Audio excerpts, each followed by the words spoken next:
Oke, selanjutnya untuk metode center time center space. Nah, center time center space ini kita sebagai metode Crank-Nicolson, di mana kita terapkan beda pusat untuk UT. Jadi UT-nya kita dekati dari titik tengah grid N sama N plus 1. Jadi di N plus setengah sebetulnya gitu ya. Jadi kalau grid T-nya di sini tuh, di sini ada UJ, N plus 1. Di sini ada titik UJ, N. Nah, kita dekatinya dia di sini, di UJ N plus setengah, gitu maunya itu, ya. Karena kita ambil rata-rata dari UJN sama UJN plus 1, gitu ya. Jadi untuk oke.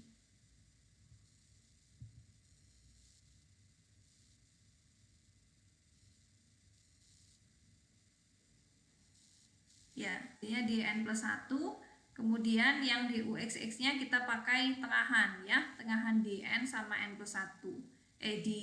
Betul, di N sama N plus 1, saya dapat ini untuk N plus 1 dan di sini untuk N. Kita ambil aja rata-ratanya, jadi ini setengah. Jadi saya bisa punya di per 2 di sini ya. Kemudian kalian bisa lakukan aljabar biasa, kalikan dengan delta T ke sebelah kanan gitu ya, yang punya indeks N plus 1 ditaruh di satu ruas, di sebelah kiri yang indeksnya N ditaruh sebelah kanan, sehingga saya peroleh yang ini. Nah, kalau kalian kembalikan, ini itu sama dengan yang di sini, yang ini itu berkaitan sama matriks BTCS, sedangkan yang di sini berkaitan dengan matriks FTCS. Jadi sebetulnya Crank-Nicolson itu kombinasi antara forward time center space dengan backward time center space, jadi tengah-tengah antara FTCS sama BTCS gitu ya. Jadi akurasinya lebih tinggi, lebih bagus. Kalau BTCS tadi stabil tanpa syarat, tapi akurasinya untuk delta T-nya masih 1. Kalau untuk Crank-Nicolson akurasinya sudah pangkat 2 untuk delta T-nya. Walaupun untuk delta X-nya sama juga pangkat 2 ya. Kemudian untuk mencari atau ya, jadi untuk mencari nilai yang di sini itu, untuk mencari nilai yang di sini saya enggak. Jadi saya bisa mendapatkan 3 nilai yang di sini dari 3 nilai yang di bawah langsung secara bersamaan. Nah, itu adalah metode Crank-Nicolson. Kestabilannya seperti biasa kita gunakan metode von Neumann. Kalian akan dapatkan rho-nya bentuknya seperti ini, di mana kalau saya bentuk dalam bentuk sin kuadrat A per 2 dapatnya ini ya. Artinya yang atas kan 1 min ya, kurang dari 1, yang bawah 1 plus lebih dari 1.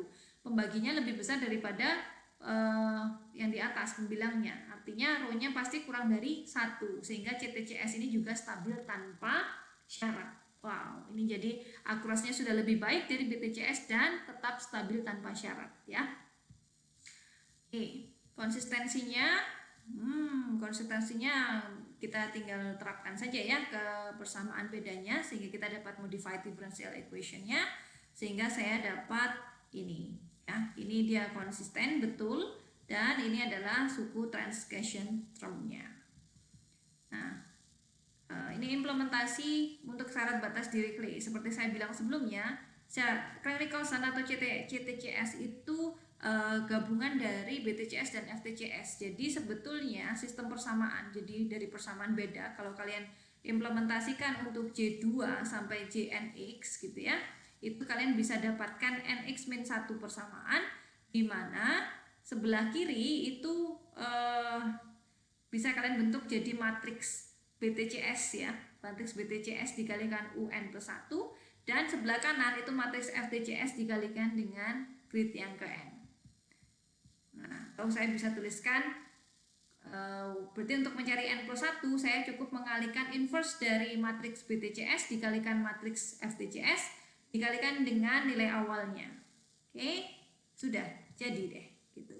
Nah, untuk syarat batas Neumann juga kita peroleh dengan cara yang sama, hanya ukuran matriksnya sekarang bukan NX-1 tapi NX plus 1 untuk MB maupun M. Begitu juga untuk W-nya, jadi ukurannya jadi NX plus 1 ya. NX plus 1,1. Nah, ini script oktavnya, silakan dicoba. Silakan dicoba. Di ubah delta T delta X juga nggak masalah ya. Kemudian kita metode terakhir adalah metode theta. Nah, metode theta ini apalagi gitu Bu ya. Metode theta itu adalah modifikasi dari metode Crank-Nicolson. Kalau Crank-Nicolson itu yang di N+1 kita bobot setengah, yang di N kita bobot setengah gitu ya, sama-sama serata gitu, kita rata-rata. Nah kalau metode theta, untuk yang N+1 kita bobot theta, sedangkan yang di N kita bobot 1 min theta ya. Kalian bisa aljabarkan biasa, kumpulkan yang di grid N+1 sebelah kiri dan kumpulkan di grid N sebelah kanan, sehingga saya bisa dapatkan ini.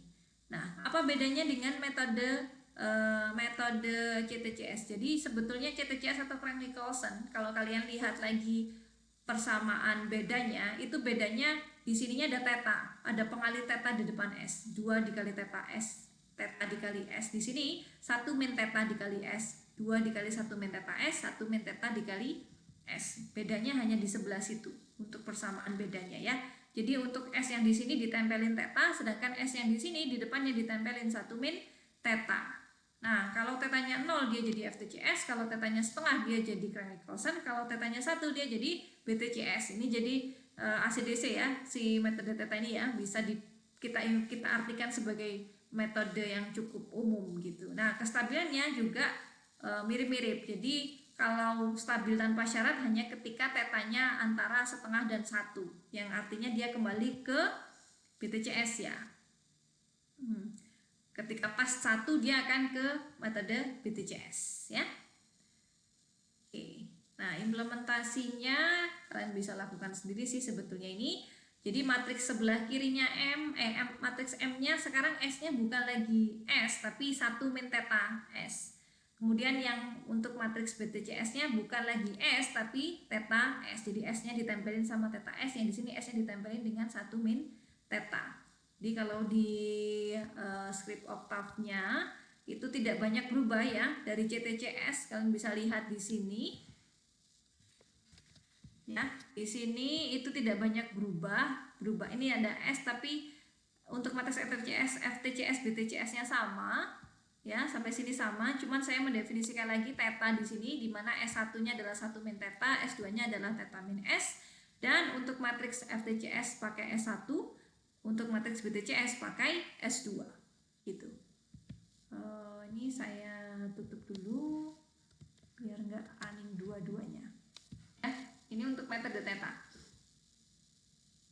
gitu ya. Nah ini bisa kalian coba aja, explore saja skripnya boleh dengan syarat awal yang berbeda. Bu, syarat awalnya kalau saya ganti nggak ini boleh nggak? Boleh, silahkan coba-coba sesuai yang kalian inginkan. Di XDT-nya dieksplorasi apakah betul syarat kestabilannya seperti itu dan lain sebagainya gitu. Oke, begitu ya untuk pertemuan pekan ke-10 kita. Silahkan dicoba, script Octave-nya cukup padat, itu kenapa saya gunakan model pembelajaran kelompok saja agar bisa selesai semua metodenya untuk persamaan difusi ini, karena memang cukup rumit. Nah, ketika sudah dipelajari kelompoknya, setidaknya ketika membaca lagi materi dari saya kalian akan jauh lebih paham karena setidaknya sudah 2 kali mendengarkan ya. Oke, kalau begitu saya akhiri ya video pembelajaran untuk pekan ini. Semoga materinya bisa diterima dengan baik. Silahkan dicoba script Octave-nya, materinya juga sudah saya share di e-learning, jadi bisa kalian baca ya, tanpa harus mendengarkan rekamannya juga kalian tetap bisa baca. Semoga menjadi ilmu yang bermanfaat dan barokah, dan selamat menjalankan ibadah puasa pada hari ini. Saya akhiri video pembelajaran pada hari ini. Wassalamualaikum warahmatullahi wabarakatuh.